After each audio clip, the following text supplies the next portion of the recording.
अब हम निकालने जा रहे हैं fringe width.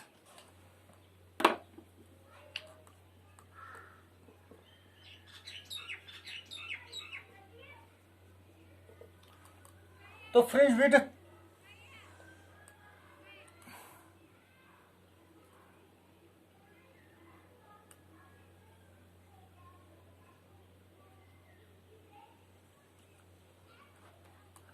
S1 S2 waves यहाँ से आती हैं and they form the patterns on the screen. जो सेंटर पर होता है that is called central bright fringe और जीरो आउटर फ्रिंज। ब्राइट होता है और इसके बाद दूसरा डार्क फ्रिंज होता है, फिर white, dark, white, dark, similarly यहाँ डार्क।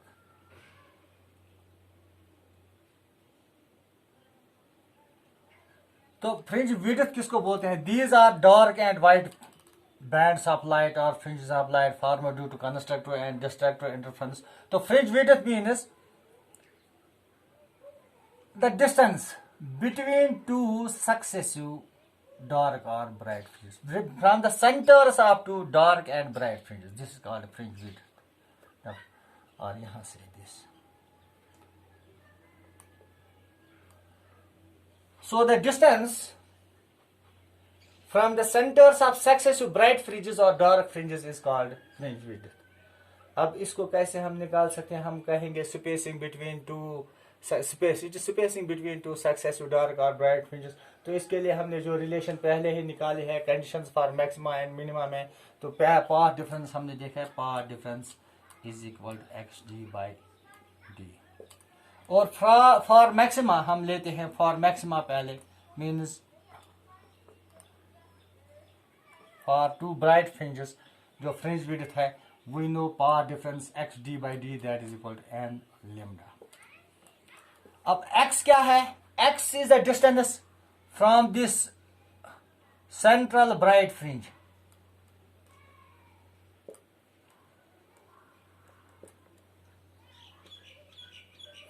जहां स्पेसिंग जो है पाथ डिफरेंस जीरो है, यहां से लेकर दूसरे किसी भी जो फ्रिंज है वहां तक जो डिस्टेंस है दैट हमने x ली है।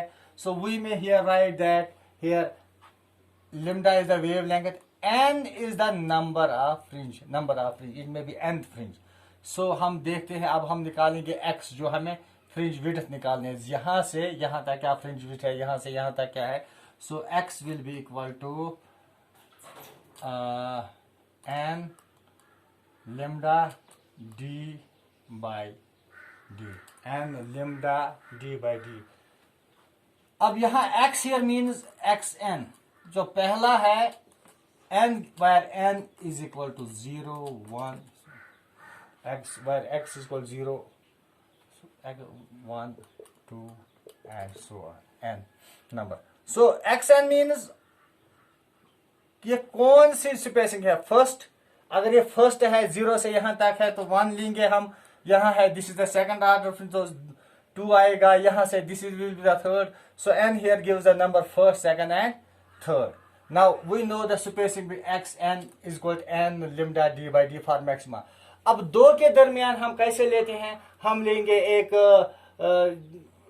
फ्रिंज विड्थ लेंगे, फॉर एग्जांपल किसी की that is xn plus 1, xn plus 1 और xn के दरमियान suppose this is xn and this is xn plus, इन दो के दरमियान जो हम देखते हैं ये यहाँ से यहाँ मैक्सिमा के लिए this suppose this is x raised power sorry xn and this will be x of n plus 1।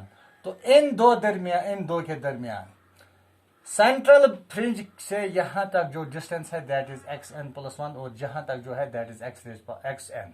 अब इनके दरमियान जो स्पेसिंग है that is fringe width. So fringe width will be equal to xn plus 1 minus x of n। अब xn plus 1 क्या है और xn क्या है? That is the distance from the central fringe to the given n plus 1 fringe or nth fringe. Now x of n plus 1 minus x of n. Now means w is equal to x of n plus 1, यहाँ ये लगाएंगे, so that will be equal to n plus 1 x of यहाँ n के बदले n plus 1, n में भी 0 1 2 lambda d by d minus simply n lambda d by d. Fringe width हम जानते हैं बिटवीन टू सक्सेसिव ब्राइट और dark fringes. तो पहले हमने लिया maximum means bright fringes. Bright fringes के लिए स्पेसिंग जो हमने देखी है, जो डिस्टेंस हमने पहले पी लिया था पिछले, आप देखोगे तो 0 से यहां तक जो डिस्टेंस थी x, तो this means the distance from 0 order fringe और सेंट्रल ब्राइट फ्रिंज से यहां तक जो x है। अब हम देखते हैं x का, हमने ये कौन सा फ्रिंज है, फर्स्ट है, सेकंड है, थर्ड है। तो between two n plus 1 and n के दरमियान that will be one distance, so that will be the width between two successive bright और डार्क फ्रिंजेस। तो हम ब्राइट की बात कर रहे हैं यहाँ, सो इसको हम सॉल्व करेंगे। Width will be equal to n lambda d divide by d plus lambda d by d minus n lambda d by d. This and this gets cancelled, so fringe width w is equal to lambda d by d. So fringe with lambda d by d. Now fringe width depends upon the lambda means wavelength, distance from the slit to screen, that is d, and the spacing between, small d means spacing between two slits. So fringe width is always independent of. Now fringe width is independent of order of fringes, whether it is first fringe, second fringe or third fringe. So it is independent, it only depends upon the spacing and the wavelength of the monochromatic light. Now we concluded that जो fringe width है W, that is equal to lambda d by d. It is independent of n means number of fringe. और दूसरा, इससे हमें यह पता लगा सकता है इंटरफ्रेंस पैटर्न्स हमें और जो है उनकी जो विड्थ होती है वो इक्वल होती है इरेस्पेक्टिव ऑफ एन। यहाँ इन दो की that is same for all fringes, means